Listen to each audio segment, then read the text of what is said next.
AOC thought this was her big moment. Panels and hearings of men attempting to restrict the rights of women and telling us that it's for our own good. During a House hearing on protecting women's sports, AOC went on that same regular tangent, but Tim Burchett had a video ready to debunk her narrative before wrapping up a line that exposed Democrats. There are Democrats on this committee. They just chose not to be here because this is obviously such an obvious answer to these questions. So without further ado, let's get right into it. I've spent a decent amount of my time here in Congress sitting through panels and hearings of men attempting to restrict the rights of women and telling us that it's for our own good. But I want to dive a little bit more deeply into why this issue, targeting trans women in sports, is particularly problematic, not just for trans girls, but for all of us.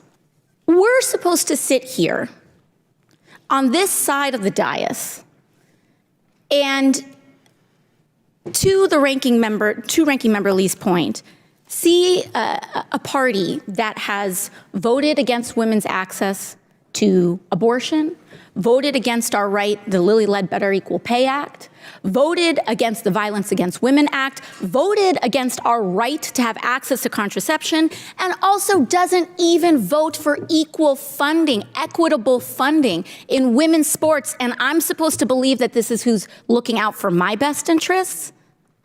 I think not.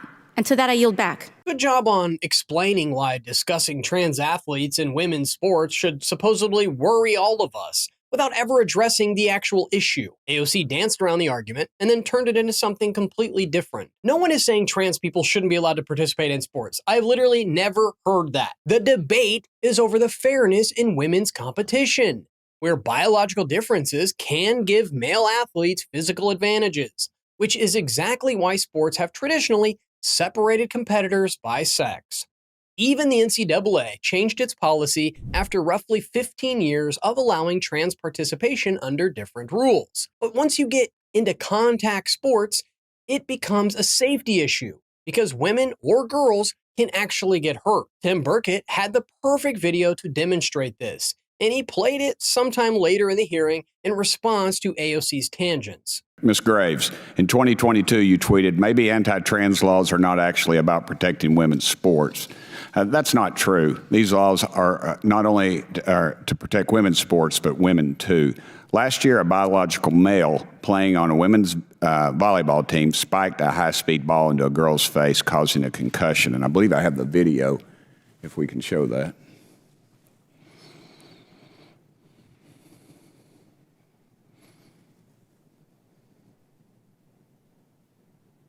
You see, he just rifled it right into her head. And that's not the only example. Recently, during a field hockey game in Massachusetts, a biological male hit a female player in the face, reportedly knocking her teeth out. In another instance, 3 female rugby players were injured by a biological male player. And these are not just things that these are not just rare occurrences. You can find them all over the place, even in Tennessee, if you would look close enough. It is literally like we're not allowed to acknowledge biological realities anymore. Since Burchett's clip involved volleyball, here are some numbers that further prove his point. According to many different studies, male volleyball players can spike the ball much harder and faster. The record for men is 82 miles per hour, whereas the corresponding record for women is 64. And because kinetic energy increases with speed, that means a ball hit by a top male player can carry more than 60% knockdown and injury-inflicting energy than one hit by a top female player. You'll find physical advantages like these across virtually every sport. And pointing that out isn't misogyny or bigotry. That's simply how biology works. But the Democratic witness clearly didn't like where Tim was taking the conversation and responded with, honestly, some pretty absurd excuses. Ms. Gaines, in your experience, do the biological men competing in women's sports start competing before or after taking hormones? I guess it depends, but I've certainly seen both ways. Both? Okay. If a male takes a year of testosterone suppressants, does his bone structure and muscle mass change enough for him to be similar to biological women? No, nor does his height, nor does his lung capacity, nor does his his heart size, his wingspan, foot size, list goes on. And doesn't testosterone have permanent effects through early life exposure?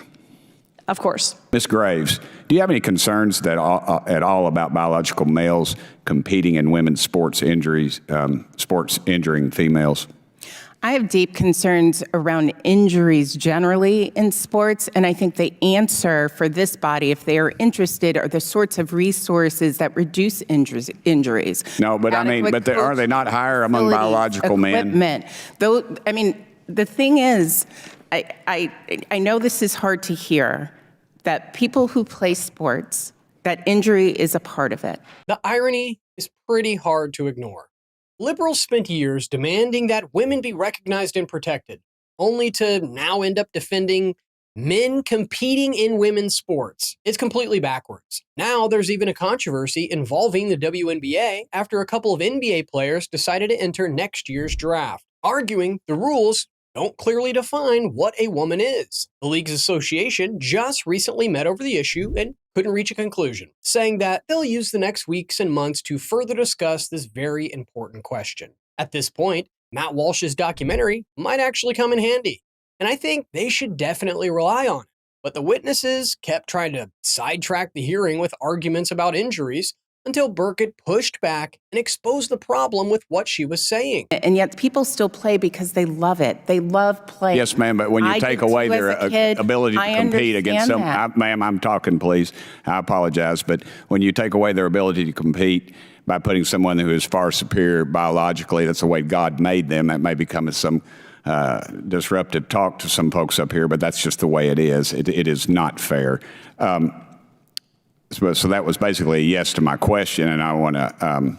No, I don't think it was. I think what I was trying to say, that I am concerned about injuries in sports, and I think there are things to do to reduce injuries in sports, and that additional resources to ensure things like coaching, to ensure things like equipment are more equal, okay, let me stop. would actually reduce injuries that girls across this country face because they play sports. Yes, ma'am, but they don't play contact sports against men. Now, Ms. Gaines, would you care to comment on that?